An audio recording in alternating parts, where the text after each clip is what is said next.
When you're putting together an exercise program, oftentimes we don't put as much importance on the warm-up. You think you're going to the gym or you're just going to go at home, you're going to do a couple little stretches, good, all right, I'm going to go right into my routine. Well, when understanding how the system works and how you're going to set everything else for an exercise routine, you have to understand that the warm-up is very important and crucial. It's setting yourself up to determine what kind of performance output you're going to get. And sometimes if the warm-up is not optimal or you didn't spend enough time kind of getting the body ready, that can change the outcome of your workouts, and you're going to think maybe you're a little bit weaker or stuff like that, and when it could have been just how you approached your warm-up.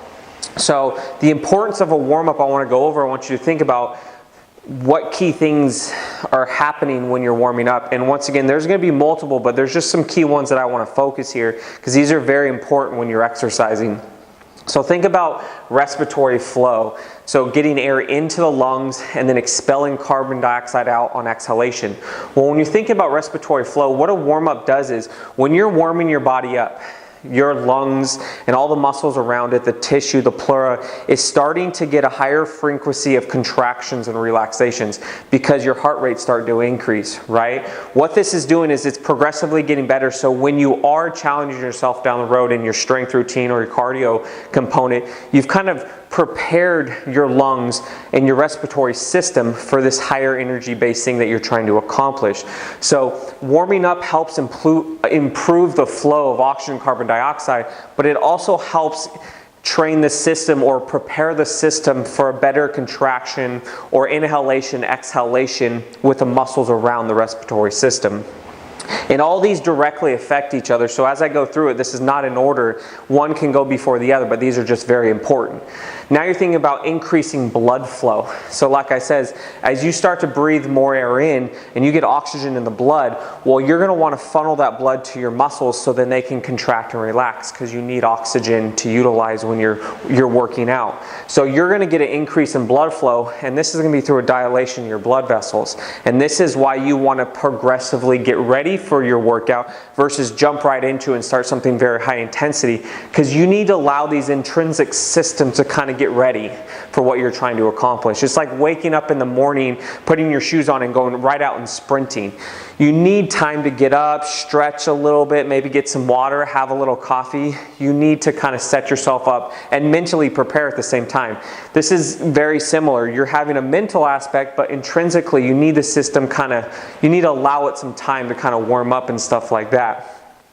Then from there, if you have an increase in blood flow, you're going to be able to increase muscle elasticity. So the contraction or the lengthening and the shortening of the muscles. And this is going to be very key because think about, once again, when you wake up in the morning, you're kind of stiff a little bit. You've slept for anywhere from 5 to 8 hours, and you've been in a position for a while. Well, your muscles are going to kind of contract a little bit, and they're going to stay in a position. And if your fibers contract and relax like this. So when you get up in the morning, what are some of the things you do? You kind of stretch out, you move a little bit, maybe drink some water.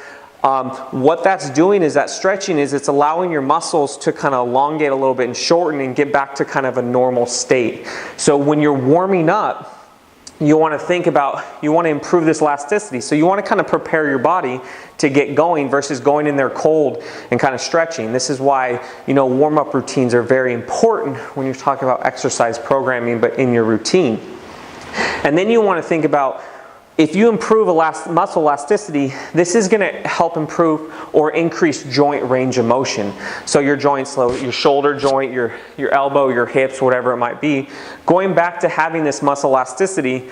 When you wake up in the morning, you're stiff, right? So you move around like we talked about. That helps improve your joint range of motion because your muscles connect and improve and move your joints.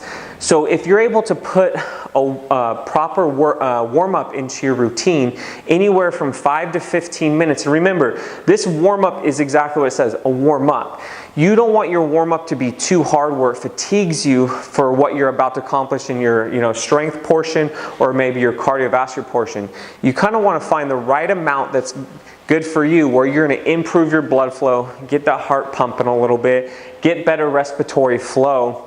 And this is going to allow you to kind of increase your joint range of motion, the rate at which your muscles contract and relax, and it sets yourself up to kind of have a better performance output with what you're trying to accomplish, but also kind of reduces your risk of injury in a sense because you've warmed up the body ready to go.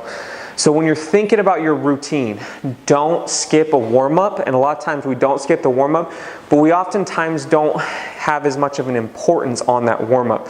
So make sure this is kind of a priority when you're looking at putting your program together, because if you warm yourself up properly for what you're trying to accomplish next, it's going to set you up better in the end.